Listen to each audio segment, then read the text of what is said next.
It's kind of a black eye for a family, a black eye for a business, a black eye for an organization. So it's easier to sweep it under the rug and pile some dirt on top of it than actually dive in and deal with it. Brett's character, you know, I really relate to.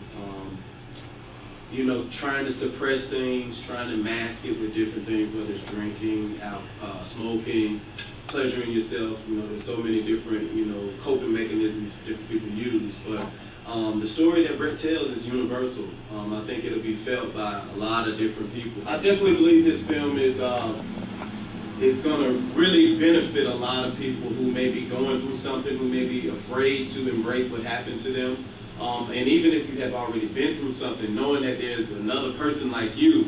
Matter of fact, there's probably more than 60 million in our country alone just like you. And so, just like me. And so with that being said, I know the stain that it leaves. I know the imprint. I know the hurt. I know the loneliness, the emptiness, the dealing with the different emotions, the, you know, not feeling well all the time. And, you know, there's a way of healing.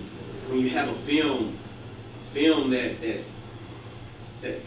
touches your heart, that touches the thing that is so near to you, the thing that's so hurtful to you, it could just do wonders. If there's 60 million survivors, you know what I mean? If it was a disease, if we had 60 million swine flu outbreaks, or if we had 60 million, you know what I mean, broken arms, you better believe they'll be having some arm pads or something to prevent that.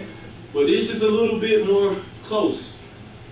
You know, because it happens with families, it happens at schools, it happens at parks and recreation, safe havens, places that you think are safe havens. It's happening. Churches, it's happening. The earlier we get the message out and prevent it and bring awareness to it, the more fulfilling somebody can live down the line. You know what I mean? Like if you know that there's a way of healing, you won't torment yourself for 33 years the way I did. And so for the people who are in bondage, you know, because they haven't embraced it, this film will let you know that you're not by yourself. Like, I'm a survivor. I'm a proud survivor. This is going to be a great tool and a great vehicle that can touch the masses.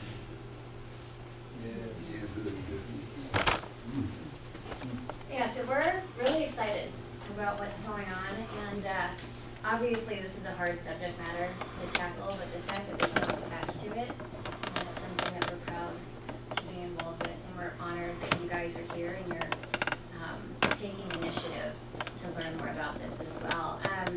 You know, I had mentioned, I won't go fully into my story, but ever since I was a little girl, I knew the entertainment industry was what I was meant to be involved in. I knew that there was power behind stories because there's a way that we can relate and we can connect in a non-confrontational and abrasive way. And I mean, when I was 5, I'd do my scripts in front of my mirror, and I would be interviewed on Beavis and Kathy and then be talking about how, and now guys, we can save orphans, or, you know, now we can free slaves, because I understood at that age that there's a power behind a story. And when I met Brett, we actually met on a film set about 2.5 years ago now? 2 years ago. And he was telling me about how he was writing a script, and he didn't tell me it was his story at first. He was just telling me about you know, the issues that they were confronting with it. And it struck me when he told me the amount of bravery that it required for somebody to be that vulnerable and that expressive of what he went through, that I knew there was something special in this project. And just the deeper that I've gotten involved in it, the more I have seen the obvious hand of God in exposing this issue through this film. Because it's a new way to talk about it, and it's a new way to shed light on a subject that people have been too uncomfortable about for way too long.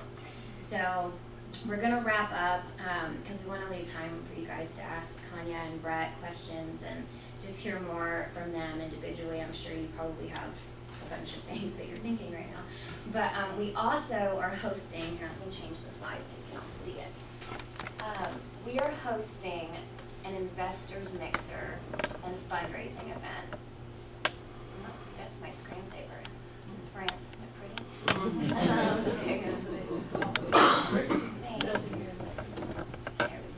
There it is. Where we're at right now in the production of Ocala, we are in the funding stage of the film. We have an amazing production team. We have an incredible producer that's coming in from LA. He's been in the industry 30 years. He did Precious. I'm sure many of you have heard of that film. And we have a great director coming in as well. But we're having them in town, and we're doing an investment and fundraising mixer. And so this is one of our biggest steps towards getting the film made. And we're just going to be introducing people to our entire team. We're going to be going even further into the importance of this for the industry itself as well. If you'd like to attend, please, you're welcome to join us. We have the invitations up front too, so if you want to actually take one of those with you, you're welcome to it. But again, the more we speak up together, the more impact we're going to have. So thank you so much for your time and for your interest in this subject.